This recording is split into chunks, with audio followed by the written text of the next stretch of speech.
Do you want to unlock a Daedric horse to ride in Skyrim Anniversary Edition? Of course you do. This is part of the Anniversary Edition content, or you can buy it separately in the Curation Club if you only have the special edition of the game. I'm going to give you a complete walkthrough of the calls, how to get free unique weapons and a bunch of other stuff. This is really good, particularly if you want lots of jewels, lots of potions and a whole variety of different armors and different weapons that are enchanted. It's pretty long. It took me about an hour and a half, I would say, remembering that I am correct level for doing this, or quite high level I would say, and I've unlocked all of the fast travel points.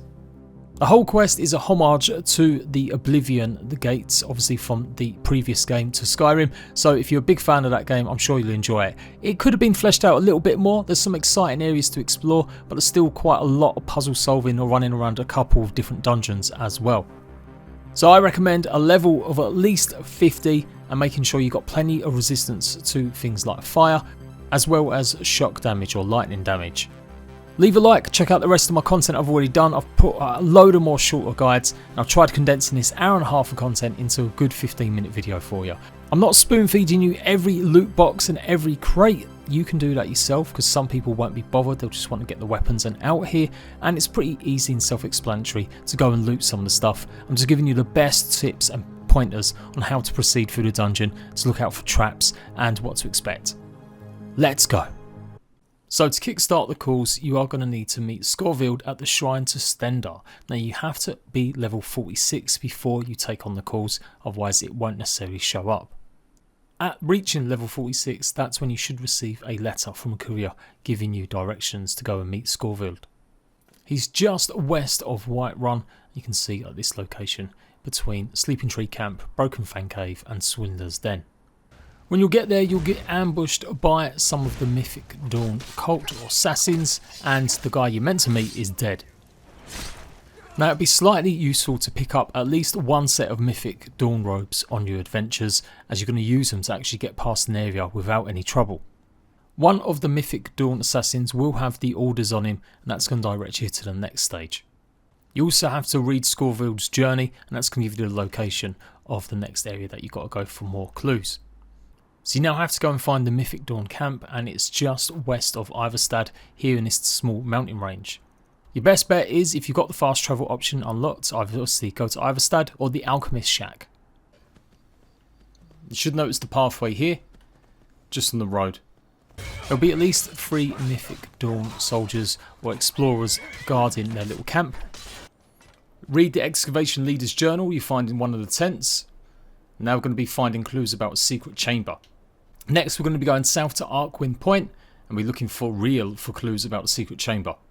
So what we're actually looking for is Varley's Cavern, and yeah, it's in the kind of bottom next to the big massive stone plinth. It's a big area this, and there's lots of quests that are involved going up these different pathways, so it might be a bit hard to miss, but you can see here, just give you an idea of where to expect to find it.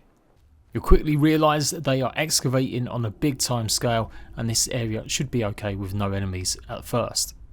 Although there are still some skeevers. As I said at the start of the video, this place is filled to the brim with jewels, gold and potions. You'll get so many, so make sure you've got plenty of space, and there's going to be plenty of elven armour and much more here. Follow some stairs down and you'll have 2 entrances or doors. The one on the right will be pick-locked, so you're going to have to open it up, but you don't really need to, as that's going to be pretty much the escape route when you're exiting. Although if you do it now, you'll find a orc dead body, and you can get a good idea of what to expect in terms of some of the creatures and enemies. There's plenty of draugrs, lots of Mythic Dawn creatures in here as well. And at the far end of this corridor is a locked door that you won't necessarily be able to go through. That's where you're going to exit out after you've completed this huge dungeon. It's got lots of spaces to go, lots of urns and pots. So yeah, just showing you exactly going up here. You'll go through this doorway and then there'll be a locked entrance at the end of it. So you can drop down into the areas if you really want to, or take them out with some bow and arrows if you're a little bit more stealthy, or just follow the corridor around. I recommend doing this because it gives you a good sense of track of where you're going. It's not the hardest dungeon I've been in, but definitely there are a few things you need to be aware of. So take out the draugrs, and there's going to be plenty of these all lined up. You get white ones, and then you will get scourge, I do believe, whites, which are a little bit tougher. Investigate the bodies. Janus. Now we've got to retrieve the Ayleid elemental shards, which are 4 of them. And just show you one more of the casks. It's the last time I'm going to show it because they're filled to the brim. This one's got a bunch of spell tomes in it as well as lots of potions, and they've all got loads of stuff. So really have a good route around, dig up all this stuff, but I don't want to waste your time doing it in tutorial, just in case you're someone that doesn't really care. You just want to get through the missions because you've got all the items you need. So the mission does guide you pretty well. It will show you the arrows on the compass where you need to go, and basically you're going to be gathering the 4 special crystals you need from dead bodies, as well as maybe a scourge or a wight. So search out for this one, well, the elemental shard. At the bottom of the stairs in that big main chamber that you was overlooking, you'll find the second one in this white lord, and that's the Sursen one. Keep following the waypoints, you'll go up some stairs into another big chamber, and you have got a sort of mini little boss here as well. But before we go down the stairs and face off against some of them, you can see the arrow on one of the guys we need to get the stone from. You can open up this gate and this leads to the main area that we came in, and there's a bunch of traps in each one of these side little rooms that I'm going to show you. You will get some decent gear out of some of this stuff though, lots of, again, more jewels and stuff. This is one of 2, I suppose, traps in the game, these big massive blades that will drop down. You can't actually exit out of here through the door, you're going to actually have to jump down and then wind your way back round and go up the stairs again. If you're super quick and a little bit sneaky, you should be able to get all the stuff you want and get out before the traps or the doorway shuts. In particular, make sure you loot that dead body and the cask that is in the corner, as there's a whole bunch of stuff in both of them. Okay, so back to the main chamber, and we've got this guy here, a white lord, and he's summoned a, obviously, ice troll as well. These guys can be pretty tough. Like I said, you're meant to be at probably level 50, and you definitely want stuff resistant to fire, especially not just for these, but a bit later on as well. Anyway, head down the stairs, and obviously at the doorway, you can open it up now into Rielle Crypt. Got to take care of this 4th final white lord. If you're quick, you can get him as he gets up. And that'll be the 4th one.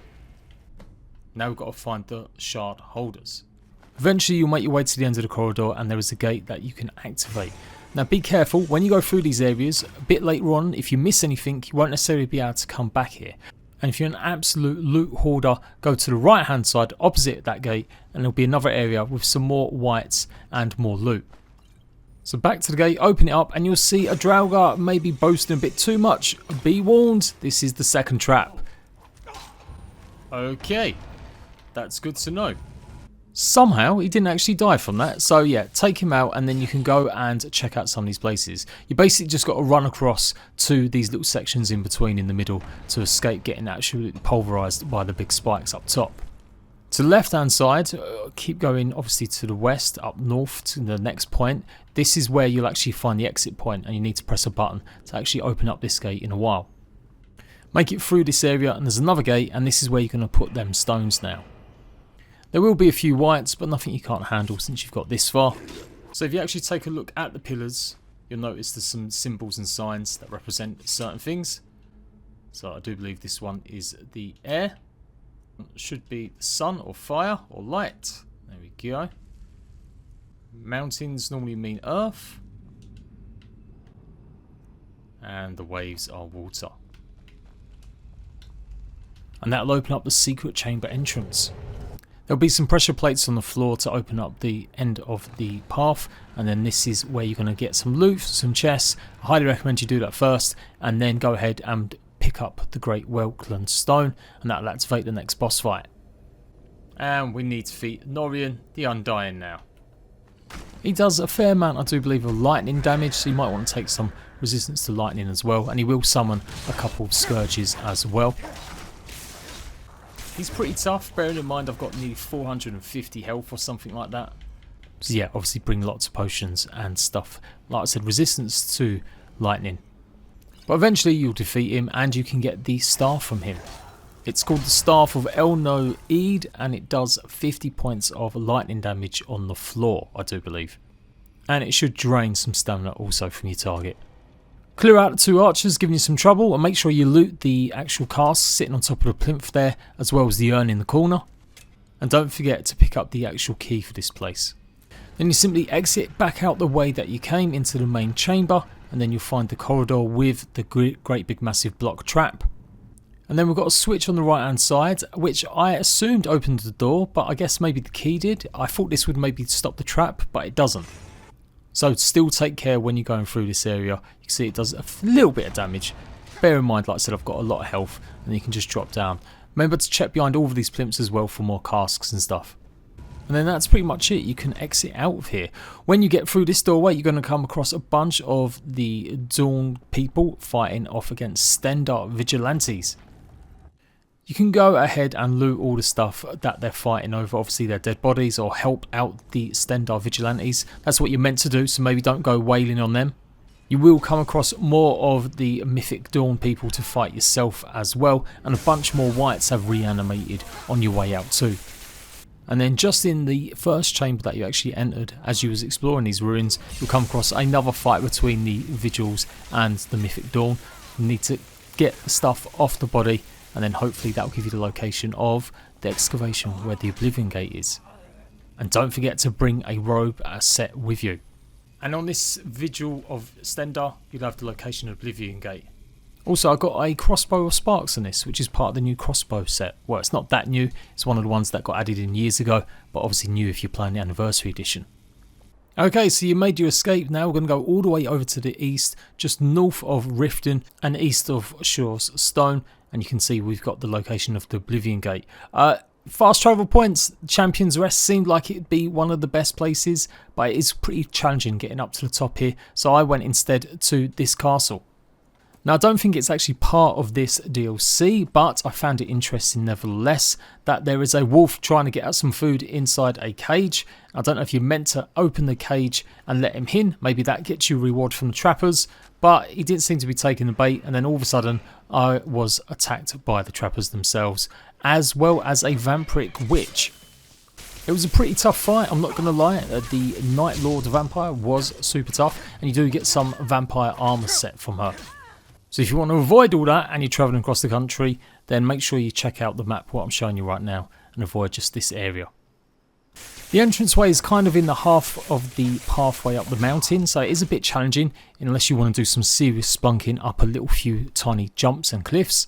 And before you go in the entranceway to this place, this is where you want to put on your Mythic Dawn robes. Now it just says robes, so it looks like you might be able to wear the rest, but I didn't want to take any chances, so I put on the gloves and the boots as well. So as you can see, you can pretty much go all the way to the bottom of this mine, avoiding any conflict with these guys. And on the way out of this mission, they'll actually be fighting against the Stendarr vigilantes. So you can help them out and take them out then, which will probably be a lot easier and better. It does go down quite a bit, and there's a few little chambers nearby, but it's mostly junk and mining gear that you're going to find. You can actually mine some quicksilver ore at the bottom as well. Also, right at the very bottom there will be a chest that's got a bunch of different ores in it, and it's worth maybe looting. You'll come to a lock that you're going to need at least adepts to maybe open, unless you want to waste a whole ton of picks. And inside you'll find a dead body soon on the altar table, and you can go ahead and maybe sneak up on this guy and do a bit better of a job than I did. He is pretty tough. In combination with the other Mythic Dawn dudes in here, I was having a bit of trouble. I had to use quite a lot of my health potions, as you can see, and making sure that I did start taking some of the stuff that's going to make me resistant to fire. There are a lot of ways though that you can go. You can use these wooden drawbridges if you want to be a bit more sneaky, take them at range, etc. So yeah, don't panic too much, just make sure you go out of the area and heal up.